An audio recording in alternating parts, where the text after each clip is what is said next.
You're right. I should have told a better one. You trying to be funny now? Welcome to Watch Mojo, and today we're looking at movies released 2022 onward that we were excited to see until red flags were raised. We're excluding Snow White because, come on, nobody was ever excited for that. Tough day. I wouldn't limit it to today. Number 10, Captain America, Brave New World. Speaking of literal red flags, the teaser for Sam Wilson's first solo movie as Captain America gave us a brief glimpse of Red Hulk.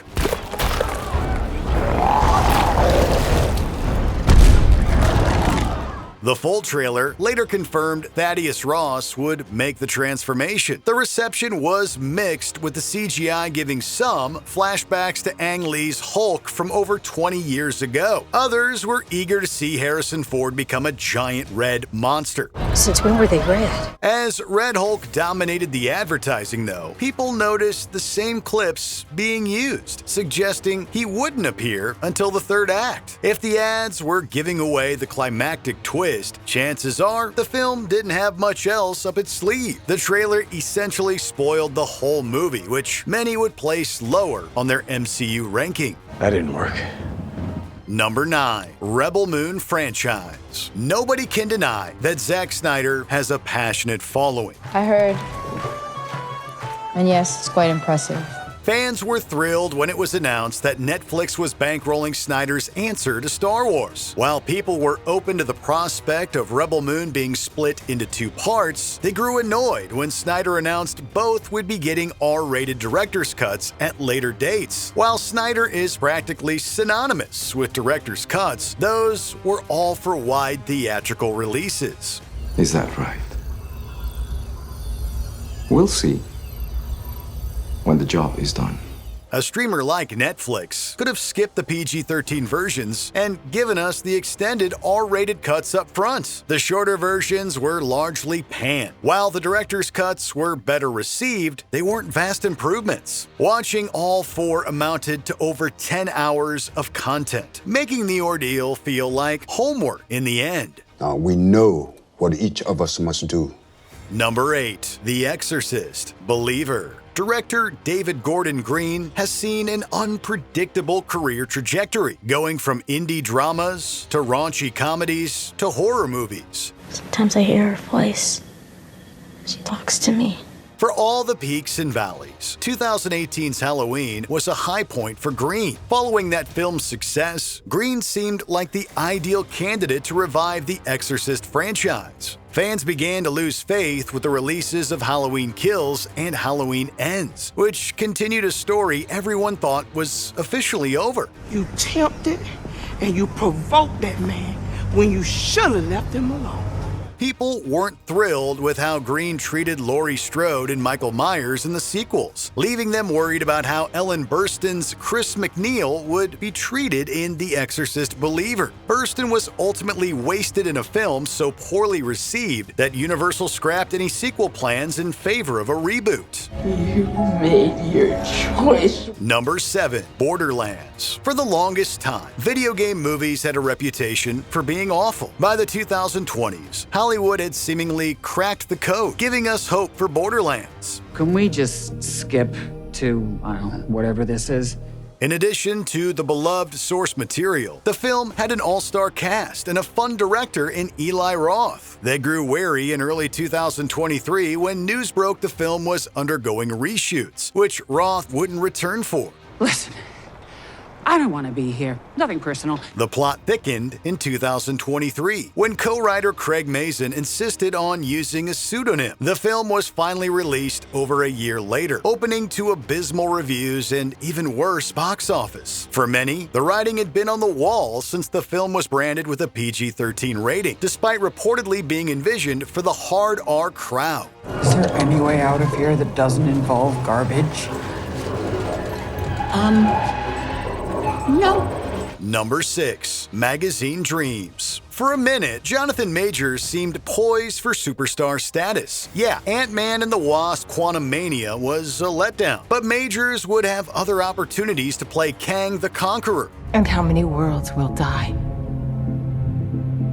if you get out. Not yours. In the meantime, he had a certified awards contender with the Sundance hit Magazine Dreams. Before that film could reach a general audience, Majors found himself embroiled in an assault scandal that went from bad to career-ending. Okay. Okay then. Bye. In addition to Majors being barred from the MCU, Searchlight Pictures dropped Magazine Dreams, leaving its future uncertain. Briarcliff Entertainment eventually stepped in as a distributor, giving the film a limited run in 2025. While Majors' performance was praised, the controversy made for an uncomfortable watch, with the film now serving as a symbol of wasted talent. I need another chance. Another chance. Killian, I've given you plenty of chances. Number 5. Don't Worry, Darling. After Olivia Wilde made her feature directorial debut with the teen comedy Booksmart, audiences were enthusiastic about seeing her switch genres in this thriller. To be honest, I've been out of it since we arrived. Yeah. Look at this guy. Bill says it's the jet lag. It's all just been a bit of a blur. The talent in front of the camera was equally compelling. The cast included Florence Pugh and Harry Styles, the latter replacing Shia LaBeouf. Although Wilde claimed LaBeouf was dismissed due to unacceptable behavior, the actor gave a conflicting report, saying he quit. You okay? No, I don't know. I'm not. I had a really weird dream. LaBeouf wasn't the only star who allegedly got on Wilde's bad side. Rumors suggested the director got into a screaming match with Pugh. Wilde's recent breakup with Jason Sudeikis and fleeting romance with Styles only fanned the flames. By the time Don't Worry, Darling premiered to middling reviews, people were more fixated on the behind-the-scenes drama than the film. What do you think you know? Listen, I've always known. I chose this.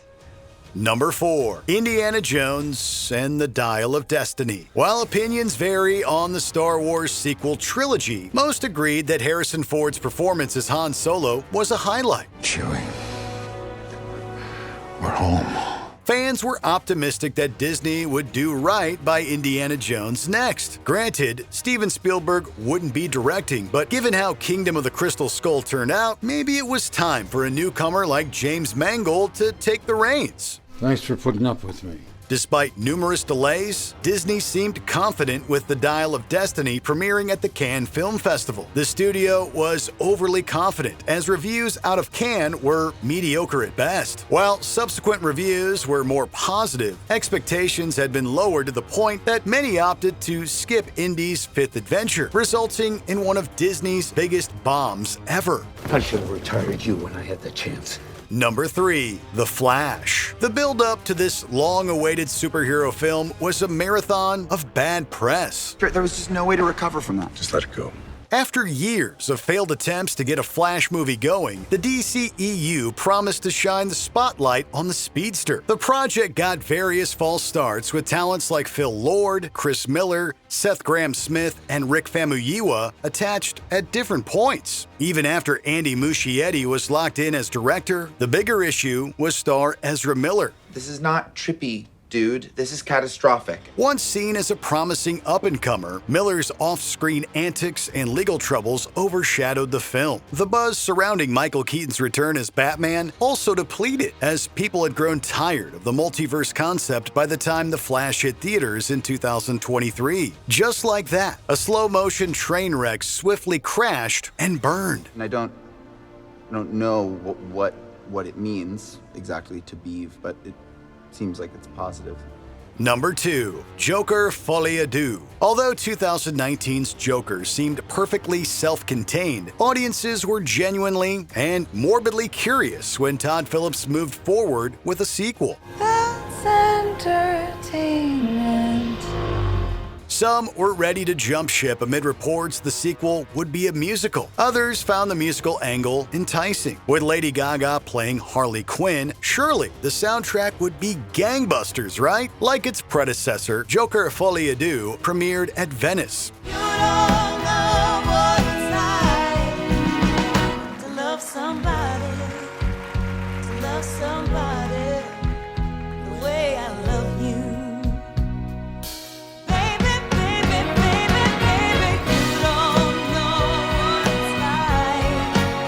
Where the first film won the Golden Lion, Folie was met with a far more mixed response. Sure, the original Joker ignited polarizing opinions. As more critics saw Folie though, the sequel's reception went from divisive to full-blown rotten. Mainstream viewers were even harsher, quickly spreading the word that the joke was on Arthur Fleck's fans. Don't do this. This is real. You better believe it's real. Before we continue, be sure to subscribe to our channel and ring the bell to get notified about our latest videos. You have the option to be notified for occasional videos or all of them. If you're on your phone, make sure you go into your settings and switch on notifications. Number 1. Megalopolis. After nearly 50 years and $120 million out of his own pocket, Francis Ford Coppola's passion project would see the light of day. I'm turning over a new leaf. Don't mess with me. I'm not messing. You're the one who came in disguise. Given the time and money invested, cinephiles expected a masterpiece at most. At the very least, Megalopolis had to be competent. With so much on the line, the director of The Godfather and Apocalypse Now couldn't produce a dumpster fire. Reality sunk in when Coppola screened the film for potential distributors, with one studio head saying, "It's so not good, and it was so sad watching it." If you pretend to be good, the world won't take you seriously. But if you pretend to be bad...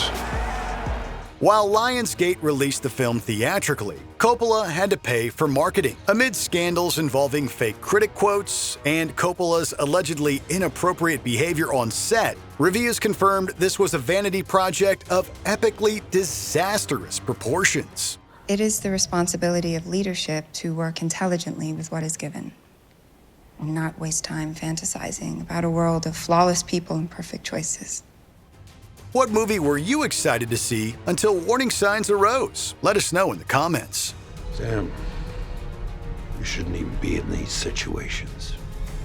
You're not Steve Rogers.